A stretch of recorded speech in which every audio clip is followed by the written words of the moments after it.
Bolivia. 2021, año por la recuperación del derecho a la educación. Hola, ¿cómo están? Kamisaki, Gilatanacas, Culiacanacas y Atacarinacas. En esta ocasión vamos a hablar sobre el tema la célula eucariota, sus características y sus tipos.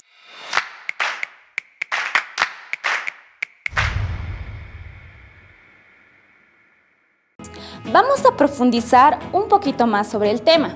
Entonces te voy a hacer una pregunta muy importante. ¿Qué sabes de las células madre? Su nombre es muy característico, ¿verdad? Escribe en tu cuaderno qué opinas o qué crees que son las células madre y por qué crees que son importantes. Ahora que ya tienes escrito por qué son las células madre importantes o por qué crees que son importantes, vamos a hablar un poquito sobre las células madre. Y vamos a decir que las células madre tienen una característica muy peculiar, que son células que pueden dividirse o pueden llegar a especificarse o especializarse en diferentes tipos celulares. Es decir, que son células que son indiferenciadas y de acuerdo a la región donde se encuentren van a lograr convertirse en una célula, por ejemplo, una célula de los huesitos, una célula muscular, una célula neuronal, etc. Actualmente es muy interesante su investigación en el campo de la medicina. Bien, entonces vamos a introducirnos mucho más al tema hablando específicamente de la célula eucariota. Recordemos que hablando de la célula decíamos que tienen diferentes características. La principal, las células son parte o son un constituyente de los seres vivos. Al hablar de que son una parte o un constituyente de los seres vivos, sabemos que la célula o todos los organismos vivos están formados por una o millones o billones de células. También sabemos que la célula es un elemento vital, la unidad mínima de la vida. Otro elemento que recordamos de la célula, del tema que habíamos tratado, es el hecho de que una célula tiene diferentes orgánulos dentro y que ningún orgánulo es capaz de sobrevivir fuera de la célula. Ahora vamos a hablar de lo que es la forma y el tamaño de las células. Para hablar de la forma celular, vamos a decir que presentan una gran variabilidad de formas e incluso algunas células de nuestro cuerpo no tienen una forma fija.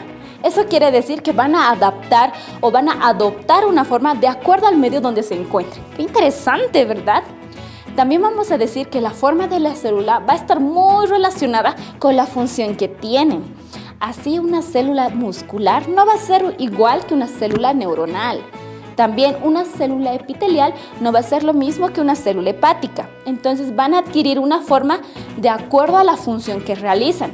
También de acuerdo a la estirpe celular a la que pertenecen. Esto quiere decir que van a adoptar una forma de acuerdo al tejido del cual son parte. O también van a tener una forma diferente si es una célula libre o una célula que es parte de un tejido específico. Todo esto es muy importante. También hay características que van a acompañar esta. Así vamos a decir que hay algunas células que van a tener una forma mucho más específica porque tienen un citoplasma mucho más denso o tienen una membrana celular mucho más rígida. O también van a adoptar una forma de acuerdo al citoesqueleto interno. Recuerda que cada célula tiene un citoesqueleto que también permite o define una forma específica. Ahora vamos a hablar de lo que es el tamaño celular. ¿De qué tamaño crees que es la célula específicamente? Para hablar del tamaño, también vamos a decir que no existe un tamaño específico. Todas las células eucariotas van a tener formas y tamaños variables. Al hablar de tamaños, por ejemplo, vamos a decir que la mayoría de las células humanas dentro de nuestro organismo van a variar entre 5 y 20 micrómetros. También tenemos células mucho más grandes o más pequeñas. ¿Sabías, por ejemplo, que el ovocito en el ser humano es uno de los más grandes que tenemos? Es capaz de visibilizarse sin necesidad de un microscopio. Pero tenemos otras células que son más pequeñas, como por ejemplo los espermatozoides, que no son visibles al ojo humano. También en otras especies, como por ejemplo el avestruz, el ovocito mide aproximadamente 7 centímetros, así que es bastante grande y nosotros lo podemos ver a simple vista. Otro elemento que también vamos a tomar en cuenta al hablar del tamaño celular es la longitud, es decir, el diámetro, la longitud que tienen estas células. Por ejemplo, en algunas especies de cetáceos, como por ejemplo algunas ballenas, nosotros vamos a encontrar neuronas que van a ser muy grandes y van a medir metros y metros de longitud.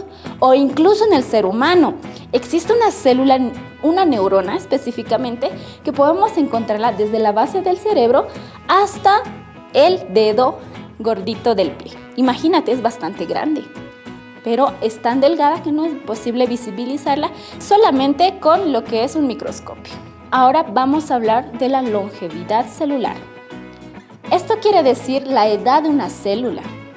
La duración de la vida de las células también es muy variable.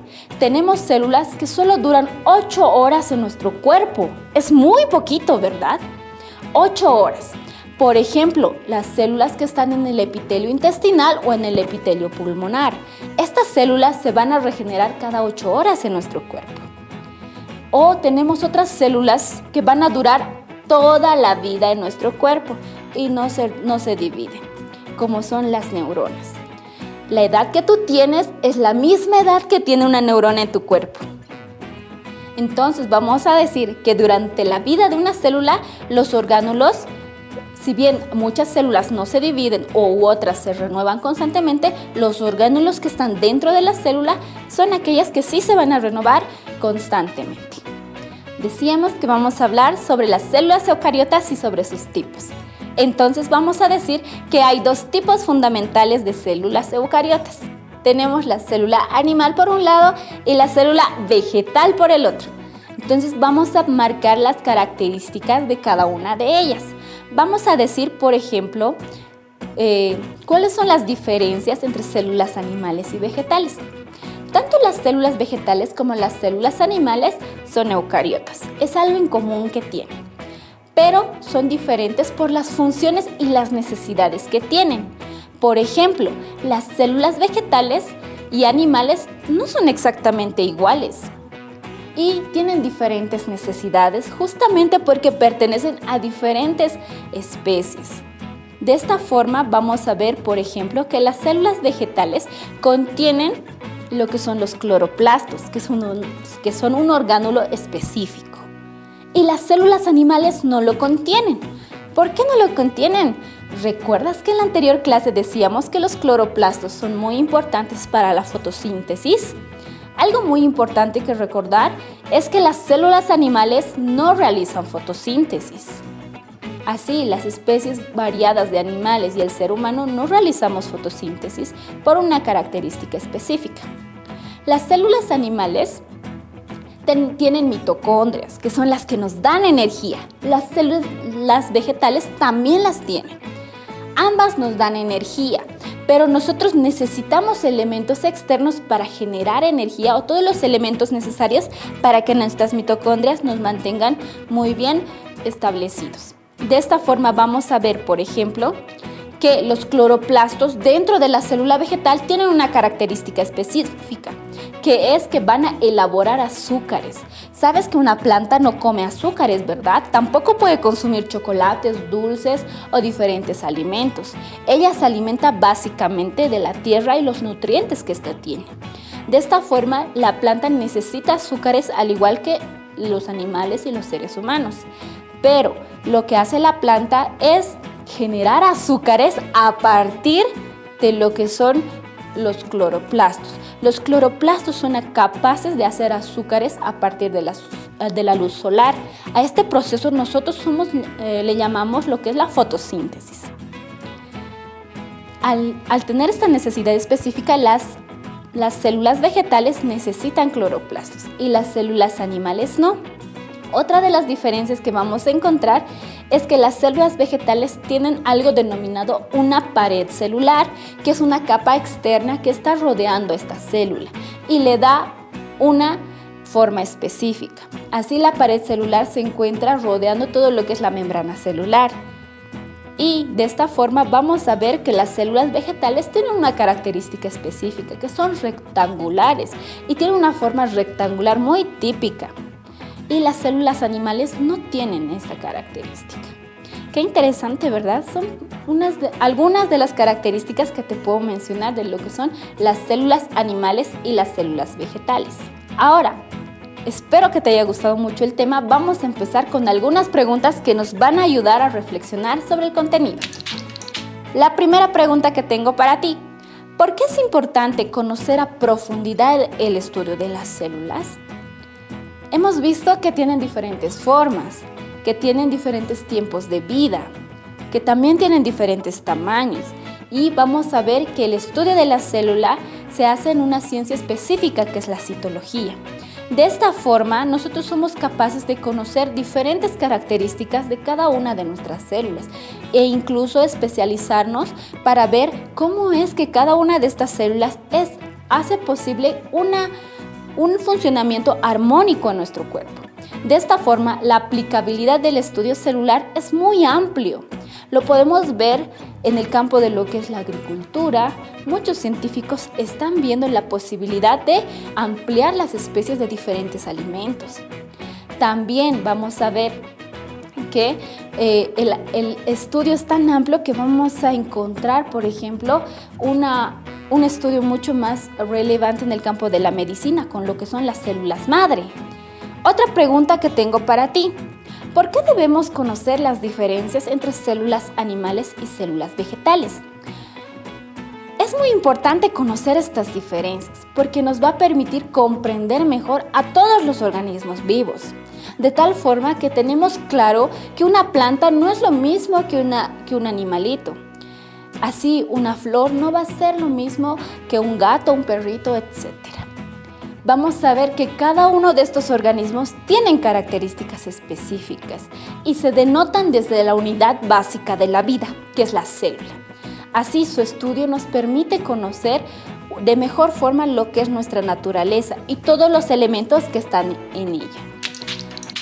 Espero que te haya gustado el tema. Tengo una actividad en casa para ti. Vamos a profundizar este tema con la investigación. Te pido que puedas investigar sobre lo que es la aplicabilidad de la citología en los diferentes campos y espero que te sorprendas con los resultados de este producto. Ha sido un gusto para mí acompañarte en esta sesión. Se despide de ustedes la maestra Mariluz Limache Alcón de la especialidad de Ciencias Naturales. Hasta la próxima. Educa Bolivia 2021, año por la recuperación del derecho a la educación.